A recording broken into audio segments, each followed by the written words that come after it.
Hi guys, welcome back to my channel. ఈ వీడియోలో మనం mat for each other show గురించి అయితే మాట్లాడుకుందాం. సో ఈ షో వచ్చేసరికి మనకు అంత ఇంట్రెస్ట్గా ఉండదేమో అనుకుంటున్నాను. ఎందుకంటే మనకి ఇప్పటికీ ఆల్రెడీ ఒక 3 జోడీస్ అయితే ఎలిమినేషన్ అయితే అయిపోయారు. మనకి ఇంకా షో అనేది టెలికాస్ట్ చేయకనే ఒక 3 జోడీస్ అయితే ఎలిమినేషన్ అయిపోయారు. వాళ్ళు ఎవరు అనేది ఒక 2 జోడీస్ గురించి అయితే నేను షార్ట్ వీడియోస్ చేస్తున్నాను. అండ్ ఇంకొకరు అయితే నాకు ఇన్ఫర్మేషన్ అనేది రాలేదు, అంటే ఎవరు అనేది మనకైతే నేమ్ రాలేదు, బట్ ఎలిమినేషన్ అయితే అయిపోయారంట. తెలియగానే నేనైతే వీడియో చేస్తాను, ఒక షార్ట్ వీడియో. సో ఈ షో వచ్చేసరికి ఒక హస్బెండ్ అండ్ వైఫ్ అండ్ ఇద్దరు లవర్స్ ఉంటారు కదా. సో ఇందులో హస్బెండ్ అండ్ వైఫ్ ఉన్నారు, మ్యారేజ్ కాని వాళ్ళు, లవర్స్ అంటే పెళ్లి చేసుకోబోయే వాళ్ళు కూడా ఉన్నారు. అండ్ నేను స్టార్టింగ్ అనుకున్నాను ఇది చాలా ఇంట్రెస్టింగ్గా ఉండబోతుంది, సో కపుల్స్ వస్తున్నారు కదా అనుకున్నాను. బట్ మనం ఊహించుకున్నంత అయితే ఏమీ లేదండి ఈ షోలో. సో ఎందుకు అంటే మనకి షో టెలికాస్ట్ కాకముందలే ఒక 3 జోడీస్ అనేది ఎలిమినేషన్ అయిపోయారు.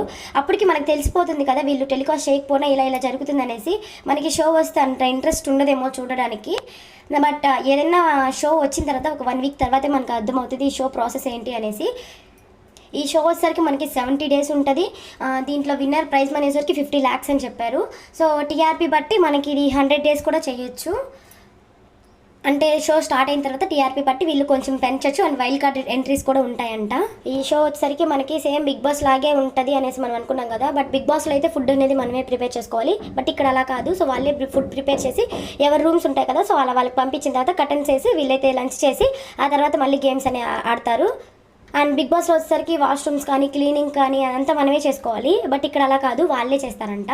జస్ట్ వీళ్ళు వచ్చి గేమ్స్ అవి ఆడడం మాత్రమే.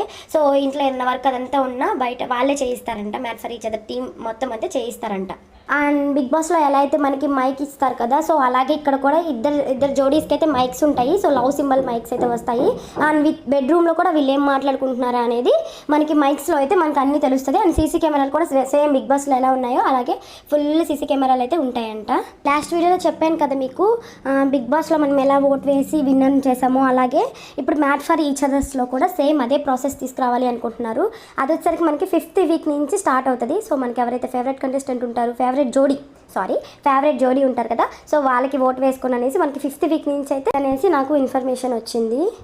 మనకి బిగ్ బాస్లో ఫిజికల్ టాస్క్స్ ఉన్నాయి కదా, సో ఇందులో వచ్చేసరికి బిగ్ బాస్ కన్నా ఎక్కువ ఫిజికల్ టాస్క్ జరిగాయంట. సో వైఫ్ అండ్ హస్బెండ్కి మధ్య అండర్స్టాండింగ్ కానీ ఏదైనా ప్రాబ్లమ్ వస్తే వీళ్ళు ఎలా ఫేస్ చేయగలరు అండ్ వీళ్ళ నమ్మకము అండ్ వీళ్ళిద్దరూ ఒకే మాట మీద ఉండి ఎదుటి వాళ్ళతో వీళ్ళు ఎలా మాట్లాడతారు అనేసి, సో వీళ్ళకి ఎంత ప్రేమ ఉంది అనేసి ఇలా కొన్ని ఇవన్నీ వాళ్ళ గేమ్స్ రూపంలోనే చూపించారంట. సో అండ్ ఇంకొకటి, సో ఇందులో వచ్చేసరికి బాగా గొడవలు అయితే అయ్యాయంట. అండ్ వైఫ్ అండ్ హస్బెండ్స్ మధ్య కూడా నీ వల్ల ఓడిపోయాం, నీ వల్ల ఇలా జరిగింది అనేసి అయితే బాగా గొడవలు అయితే జరిగాయంట. సో నటరాజ్ మాస్టరు, హరీష్ ఉన్నారు కదా, సో వీళ్ళిద్దరికి అయితే బేబచ్చంగా గొడవలు అయితే అయ్యాయంట. చాలా బాగా పెద్ద గొడవ అయితే అయ్యిందంట.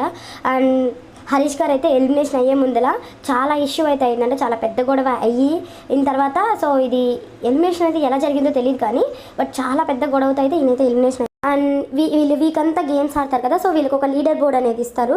సో ఆ లీడర్ బోర్డులో ఫస్ట్ ఉన్న వాళ్ళకి మనకి వీకెండ్లో జడ్జెస్ వస్తారు కదా, అనిల్ రావుపురి గారు, లయా గారు, రాధా గారు. సో వీళ్ళు వచ్చేసరికి వీళ్ళకి ఒక కప్పులు పేరు పెడతారు, డైమండ్ కప్పులు, గోల్డెన్ కప్పులు అనేసి వీళ్ళకి ఒక నేమ్ ఇచ్చి వీళ్ళు కూడా కొన్ని పాయింట్స్ ఇస్తారు జడ్జెస్ కూడా.